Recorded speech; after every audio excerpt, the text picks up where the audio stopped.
اعلام تربيه نوعيه جامعه عين شمس. توقعاتك كانت ايه للكورس ده قبله وبعده؟ انا كنت جايه هنا على اساس ان انا في حاجات محتاجه اتعلمها يعني علشان دراستي في الكليه، اولهم التتر والكروما، فصل الكروما، كل الحاجات دي بجد يعني انا انبسطت قوي لما جيت. توقعاتي قبلها ان انا ما كنتش متاكده ان انا الحاجات دي هبقى في الاخر متظبطه عني، بس لما خلصت الكورس لا بجد انبسطت قوي. يعني بشكر باشمهندس على مجهوده، لانه في اي وقت كان بيرد علينا. التيم كويس جدا، اي حاجه بنحتاجها بجد بيساعدونا فيها في اي وقت. أنا محمد السعيد في الفرقة الثالثة كلية الإعلام جامعة القاهرة. ايه كانت توقعاتك قبل الكورس وبعده؟ هو قبل الكورس ما حاولت إن أنا أتعلم مونتاج وكده أونلاين، بس الحقيقة ما عرفتش أستفاد حاجة.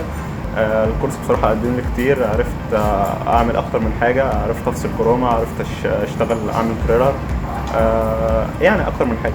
ممكن تقول لنا ايه كانت توقعاتك قبل الكورس وبعده؟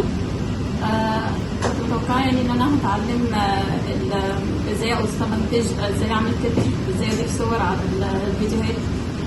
بس بعد ما خدت الكورس قدرت اعمل كل ده كويس قوي. المهندس عامة كان بيساعدنا كتير، يعني في اي وقت كنت بقدر اساله كان بيرد عليا على طول. حتى كمان الاسيستنت بتوعه كانوا كويسين جدا، في اي وقت كنت بسأل فيه كان على طول بلاقي رد قليل جدا. طيب ترشحي حد من بعدك ياخد الكورس ده؟ اكيد شاطر جدا وهيقدر يعمل حاجات كتير قوي وكواليتي عاليه جدا. ممكن تقدمي لنا نفسك؟ أنا سلمى حسن ألسن، جامعة عين شمس. كانت ايه توقعاتك قبل ما تيجي الكورس وبعد ما اخدتيه؟ ما كنتش أعرف أي حاجة في المونتاج، بس أنا بحب التصوير وكده، فحبيت أعرف المجال يعني بيتكلم عن إيه وكده. بس بعد ما أخدته بصراحة استفدت منه كتير وتعلمت الأساسيات وحبيت المجال يعني. ايه رأيك في التنظيم؟ لا، التنظيم كويس جدا والناس كانت متعاونة وبتساعد على طول وبترد على أي استفسارات.